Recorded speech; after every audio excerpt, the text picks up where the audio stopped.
What's up guys, Mystic Frost here. So, yesterday was locals and honestly, it wasn't a good day. Start off with, I left my deck box at home, so I had to get my partner to come and bring that in. Thankfully, the store tournament organiser, Dan, was able to prolong the starting point by 15 minutes to give me a chance to get my deck and to actually get in on time. So that was very nice of Dan, so thank you. Now, you're not going to win every game. And I literally have no issue with losing. As you know, I've lost most probably more games than what I've won since I've started to do this. What I do have an issue with is when I play badly, because I want to be improving as a player. My deck, in all honesty, feels stronger than ever. And I played terribly, to put it simply. Round one was Snake Eyes.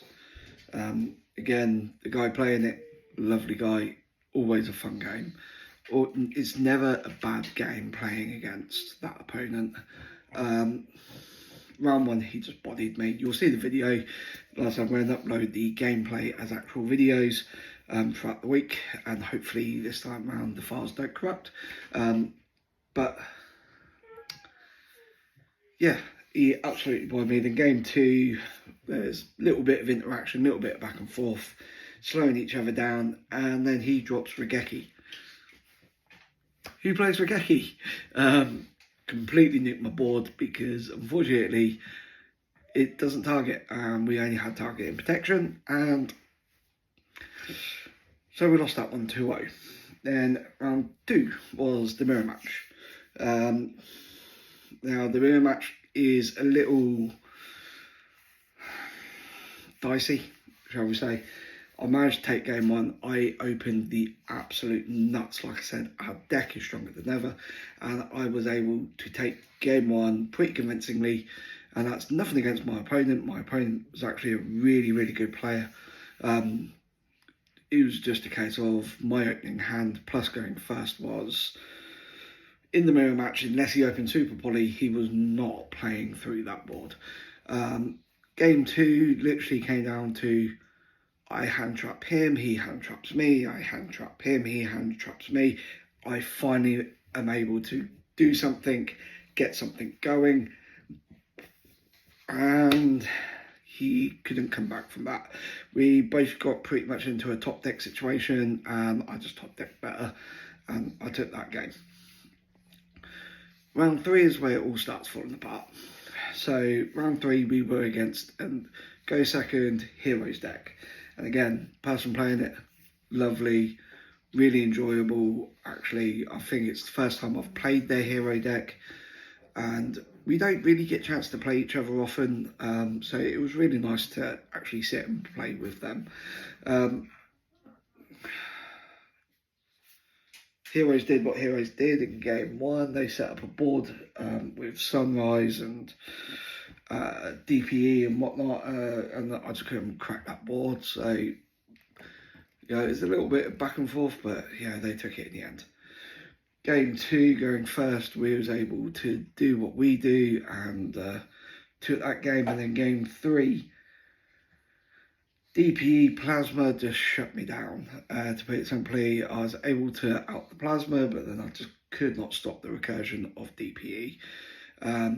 Like, don't get me wrong, if I was just dealing with one of them, I could have dealt with it, but dealing with both, with how I was playing as well, don't get me wrong, if we had a competent player, maybe it would have done better. Because like I said, I was just not playing well. But that's nothing taken away from my opponent. I believe they would have still won that one. But I would have just felt a little better about it because I would have put up a bit more of a fight. Round four.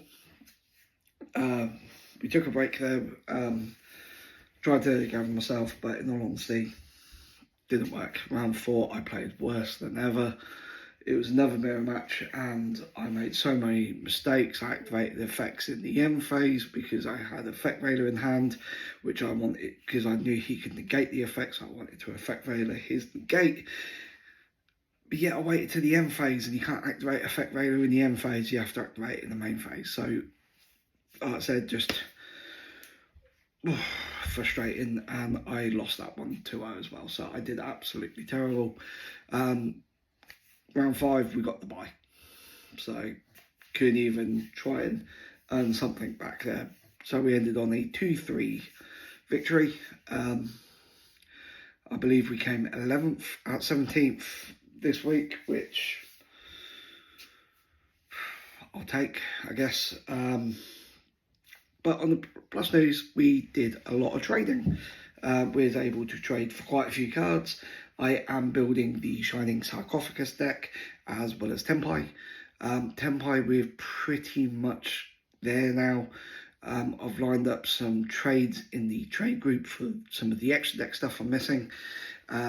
So once those cards arrive, I think Tempai will be about ready. So it's just then learning how to actually play that deck. And the Shining Sark stuff, whether it's good, whether it's not, I don't know. I'm assuming not, because it's a gimmicky deck. But I absolutely love the artwork on a lot of them, and these are my old school cards of Little Yugi's deck from the anime, all retrained. So I had to pick it up, and I was able to pick up quite a lot of it. So we're just missing a handful of cards there, and then it's all the tech cards, which I should have in the staple bot folder. But yeah, so like as a week of Yu-Gi-Oh, like the TCG, as in the trading, and the social aspect, fantastic week. Most probably one of the best weeks for trading and socializing and whatnot we've had in a long time. But as gameplay goes, most probably arguably one of the worst weeks we've had in God knows how long. So let's focus on the positives. I'm going to take you across to the deck profile now, because like I said, the deck is stronger than ever, and I just did not do it justice. So, but hopefully when you guys can take a look at the deck and think, yeah, this is the deck I want to play, and give it a good go and actually do better with it than what I currently am. In terms of the wedding as well, we are currently at about £360 on the budget. The wedding has now been booked. It is booked for September. So that gives us a couple of months to rack up as much money as possible to purchase the smaller things, such as we both want to wear purple Converses for the wedding day rather than shoes and heels. So yeah, it's about now buying stuff like that. But the wedding is booked, the after party is booked, so we are getting married this year. So we did it. We paid for the actual wedding with Yu-Gi-Oh cards, but the series won't stop there until the wedding itself. So with that in mind, here's the deck profile. I'll see you next week. What's up, guys? So here we are with the deck profile of this week. So we are on a 42 card build, so it's slightly different to last week, but we are still of course running the 3 Chimera Fusions. Let's just move these across so you can see them in frame properly. Then we are running the 3 Nightmare Apprentice, arguably now one of the best cards in the deck. Then our number 1 starter of Kotal, our Mirror Sword Knight, which is what we search off the Kotal, our 3 Gazelles, which are still fantastic, and the 2 Berthamuts. We also play the 1 Diabell's the original Sin Keeper, and this did actually come up in the mirror match and was actually a really good and difficult floodgate for our opponent to try and play through.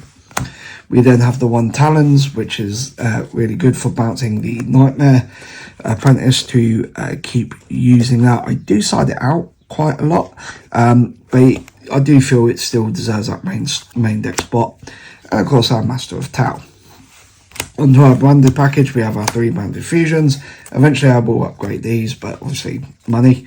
We then have our 1 Fallen of Albaz and our 1 Dark Magician. We are using the QCR, which is just a nice flex. We are running the 3 Patchworks along with 3 Edge Imps. The reason why we're doing this is because discarding an Edge Imp off the Nightmare Apprentice to spec it is really good advantage, because the spec is an inherit summon, so unless they've got like Solomon Warning, Solomon Strike, something like those lines, they can't negate the summon.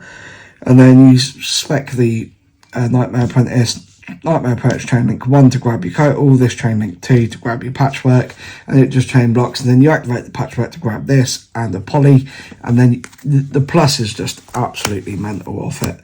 Then of course our 2 copies of Polymerization. Onto the hand traps, we're running the playset of Ash Blossom, the playset of Effect Veiler, which are now upgraded to secrets as well, and our playset of Infinite Impermanence, and that is our main deck.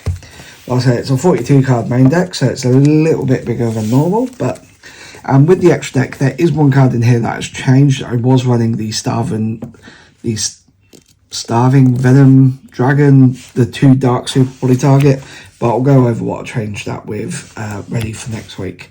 So we have our 2 Chimera, the King of Phantom Beasts, our 2 Berthamet, the King of Mythical Beasts, our 1 copy of Chimera, the Illusionist Beast at standard, none of that's changed, and our 1 Guardian Chimera. Now, it would be nice to have 2 of that this week, I feel, but then at the same point, I played absolutely terrible this week, so maybe it would have made a difference. Our 1 Magnum, the Reliever, and then into the branded package here now we have Ribbon, the Striking Dragon, our Lubellion, and we do Lubellion over Albion for the Dragoon, because we run Dark Magician and not the Light Healed. So you activate your Branded Fusion, you send Albaz and Dark Magician from deck to make this, discard a card to then shuffle them both back into the deck to make the Red Arch Dragoon. Our Super Poly targets, we have our Predapant Dragostapelli, which has now been upgraded to a QCR as well. I just love the extra shine on them. And our Mud Dragon, which obviously we upgraded last week. We have Garura, the Wings of Resonant Life, and then we have the Super Typhoon. So far that is normal, and our new addition is Beatrice. So Beatrice has been added because 2 level 6s, which you can get on the field quite consistently, and if your opponent flips over something like D-Barrier and Cause Fusion, and you've got Nightmare Apprentice and you've got Berthamet on the field, rather than just leaving them on the field, you can go into the Beatrice and detach material. I believe you have to detach for cost. This is still relatively new card for me. So once per turn, quick effect, you can detach material from this card, send 1 card from deck to the graveyard. Excellent. So you detach a material, being the Nightmare Apprentice, send Master of Tau spec back the Nightmare Apprentice, which will then trigger its search effect all over again. And just for the sides, because why not, we have our 3 Super Poly in the side. This does get sided in quite often, especially if we know we're going second, as more of a board breaker. Draw and Lockbird, which in all honesty, I am considering dropping altogether now. The decks that it hurts is just not worth putting in these hand traps. I'm thinking of siding more board breakers over hand traps in the side. We've got our 3 Cosmics. One day I will upgrade that to another secret. 3 D-Barriers. Obviously good against the mirror match, sort of. It does hurt us a little bit, but it's mainly in there for Tenpai Dragons and Voiceless Voice. It's carrying a lot more weight to it. And of course our 3 copies of Nibiru. I am looking to get rid of Droll and most probably side in Forbidden Droplets, or I don't really know, to be honest with you. Droplets could be a good shout, or Dark Ruler No Mores. I know that really stops the OTK, but then we don't really OTK very often. Just being able to break the board, I feel, is going to be nicer than, you can't add any more. But when so many decks now just spec or send, it really doesn't hurt that much anymore. But anyway, that's deck profile. If you're interested in a combo tutorial, please let me know, drop a message. I will upload a combo tutorial to TikTok, and I will catch you guys in the next one.